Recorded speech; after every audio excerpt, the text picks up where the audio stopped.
Hello everybody, MD Polo here. Thank you for joining me. Today we're going to take a look at a new offering from Kimber, and this is the double stack 1911, and it is the KDS9c. It's a double stack 1911 that was introduced at the NRA show this year, earlier this year, that would be 2023, and it caused quite a stir. People were really interested about this, and people have been really waiting for this to come out. What you get is, and by the way, this is nothing but a first impressions, a first look. And then, depending on how I feel about it, maybe we'll dive deeper into it and take it out to the range. But you get it in this cardboard box that is actually nice. And we're not going to do a deep dive into what you get with it, because actually it's not much. You get this really nice range bag. You get 2 mags, 15 round mags, and you get that on top of the box. So they did spend some effort. There's your manual. And now let's take a look at the gun itself. You get in this range bag, and it's already been safety checked, by the way. And there you go, the Kimber KDS9c. I'll let you take a look at it while I'll tell you a bit of the specs about it. So as I mentioned, it's a 9mm double stack 1911. It's got a 4.09 inch barrel and 15+1 capacity. Now a little bit later on in the video I'm going to compare it to other 1911s, and so I'm not going to dive too much into the specs on that. But it weighs empty 25.3 ounces, and it's got a width of 1.33 inches. And it comes with an MSRP of $1,499.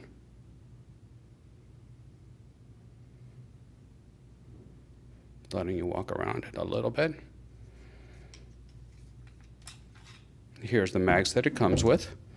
They say Kimber on them, 9mm, 15 round capacity, nice metal mags. And Kimber on the website says that soon, I don't know what that means, but that soon there are going to be 18 round mags available. Put this to the side. And I wanted to show you this. The slide is all, of course, stainless steel. It's got front and rear cocking serrations that are really, really nice. Very grippy, but they're not going to cut you. They do a great job. And it's finished in what Kimber calls the Kim Pro Silver. The sights on top of it, Kimber says they're proprietary sights. The rear is blacked out, as you can see here, and the front is fiber optic dovetailed in. You got also serrations on the top for glare, and it is optics ready. So you can see the plate here. Now the plate is not as easy as others to remove. Kind of remind me like from the 6 hours that you got to remove the slide and go in through the bottom instead of just simple 2 screws on the top. But it is a shield footprint, the RMSC, and it will also take the Holosun K. But you got to buy the mounting plate, and I don't know why, with today's technology, it's not a direct mount. As I mentioned to you, the barrel is 4.09 inches. It is fully fluted, as you can see here. You got a bull barrel, fully fluted, very nice. And the focus catch up a little bit. As you can see here, it's got a beautiful polished crown. It's a 20-degree crown. And moving down to the frame, like I mentioned, I'm not filming at my usual location, so lighting is not cooperating too much. But the frame is all the frame is made out of 70-75 aerospace grade aluminum, also finished in the Kim Pro Silver. It's got a reversible and textured mag release, as you can see there. It's easy. Well, I got medium-sized hands, but I can definitely get to it. You see? They don't fly out of there, but it works. And what's nice for me is I can reach it with my medium-sized hands without having to change my master grip. So they did a good job with that. You got your controls. It's got a single-sided safety only that is also, it's not too large, but it's adequate. It's right here. It's very positive. You can hear it here. So I like that.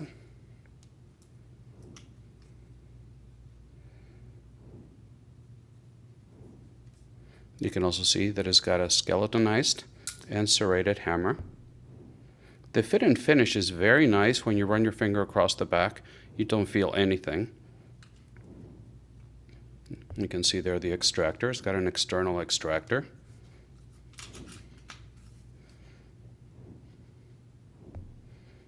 As you can see there, it follows a Series 70. And we're only going to do this for a couple times, so I'm not going to worry about it. The trigger comes in at around 3.5 to 4 pounds from the factory. This one feels that it's right there. It doesn't have a lot of play up and down, just a little bit. And you're at the wall right there. You're at the wall. And then a nice break. The reset.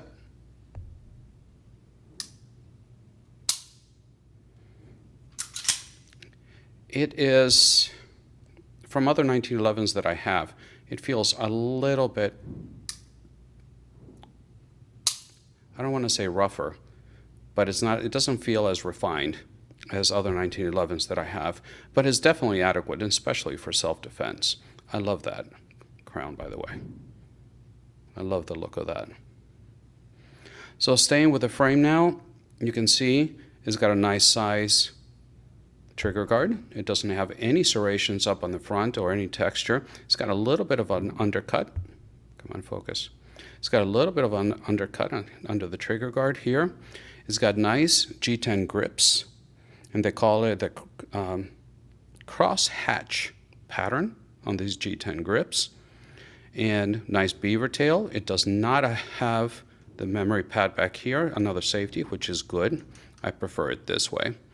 And it's got some sort of serrations or texture in the front of the grip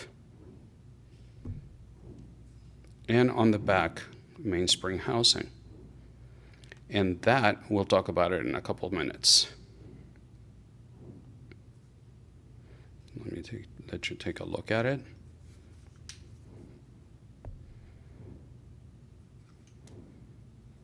At the bottom of the gun, you got a little bit of a mag well, not much, but at least you see they made an effort to give you a little bit better guidance as you insert the mags. But not much of a mag well. It is comfortable. The gun is a very comfortable gun for me to handle. Come on. Sorry about that, guys. All right. So before I do a size comparison with other guns, what don't I like about it? It's not much. Without having shot it yet, there's not much about it that I don't like. But what I don't like, I think to me it's important, is number one, the frame, the way it looks compared to the slide, it looks cheaper. It doesn't look to me like a $1,400 gun. That's one issue that I'm having with it. Compared to other 1911s, I don't know. And especially because of this. There's really no texture here. Okay, when you go to grip, you don't feel like you have anything really here that is helping you with a grip. And you feel the same thing in the back. And to me, it just looks cheap. Sorry, Kimber. But I like everything so far about the gun. I don't like they did this. For $1,400, actually almost $1,500 MSRP, locally, you're getting it for $1,400. for 1,400. Come on, really? Let me show you a couple comparisons. So here I've got, and all of them have been safety checked. This is the Bull Armory, and this is the Bull Commander. And I paid $1,800. I paid $800 for this gun, almost $900. Okay? It doesn't have the crown in the front, but the grip is fantastic. The texture here is fantastic. I think the trigger is better. And look, awesome texture in the front, awesome texture in the back. Of course, this one's got the memory pad, and the trigger is also very nice. So size-wise, come on, again, apologies for that, is they're very similar, and I can't really tell from this angle if the focus is correct or not, but they're about the same sizes in the length, and they're about the same height. But there you can see the difference in width. Here's the Kimber, this is the Bull Armory, but you can see this one's quite a bit thinner because it's a single stack versus a double stack. But size-wise, they're very comparable, so you're looking pretty much a Commander size here. All right. Now we're going to compare it to a regular full-size 1911, also clear. And this is another Kimber. Okay, but you can see more, the frame matches more. It's got beautiful texture in the back, as you can see there. These grips are from Lock Grips. And of course, in the front, it didn't have anything. So I got this from Amazon. This is from Wilson Combat. You just stick it in here, and you take the grips off, the panels off, you stick it in there, put the panels back on, the panels keep it in place, and now you got beautiful texture in the front. I think it was like $10. Okay, but if you're looking size-wise, you can see the difference in size. So we are definitely looking more like a Commander than a regular size, than a full size.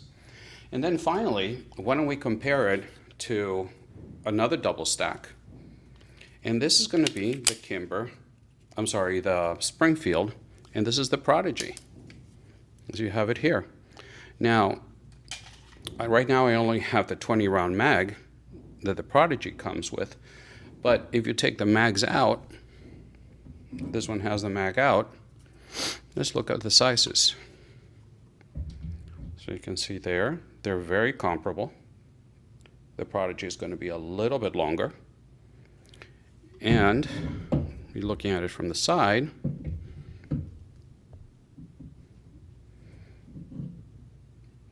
Again, very comparable. Okay.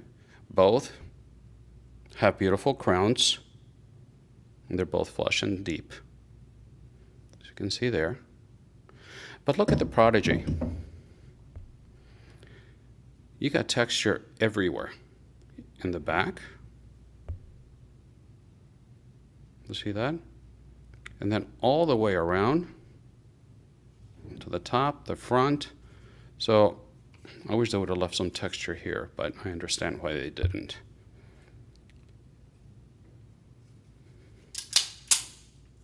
The trigger on the Prodigy. There it is.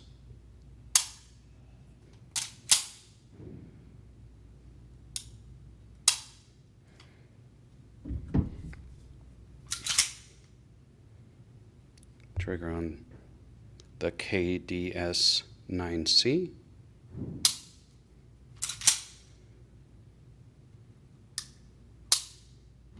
The pull is softer when you do the trigger pull on the Kimber. The reset is better for me on the Prodigy. But you're talking about maybe $50 difference between these two. There you go. I'm sorry. I'm just trying to get the best focus that I can for you guys. But we're talking about $100 difference between the Prodigy and the Kimber. The Prodigy feels better in the hand, but it feels like a bigger gun. It's not really that much bigger, but it feels like a bigger gun in the hand. For concealed carry, I would definitely pick the Kimber. But that's what I wanted to show you. I've gone longer than I wanted to. I just wanted to give you a first look and compare it to a couple other 1911s or double stacks, and let you know where this comes in. And I don't know, this, for that kind of money, this, I don't know. What do you guys think about it? I can live with the trigger. I like this. The other thing, before I forget, that I really think that it was just careless, is you see the color, and I'm nitpicking, but you see the color of the slide, and look at the plate cover. It doesn't match anything else on the gun. I think that maybe what they tried to do was have a little bit of accent here that was more like the color of the grip, but when you're looking at the slide, it just doesn't fit at all. I wish it would have been either black or the color to match the color of the slide, which I don't think would have been difficult at all.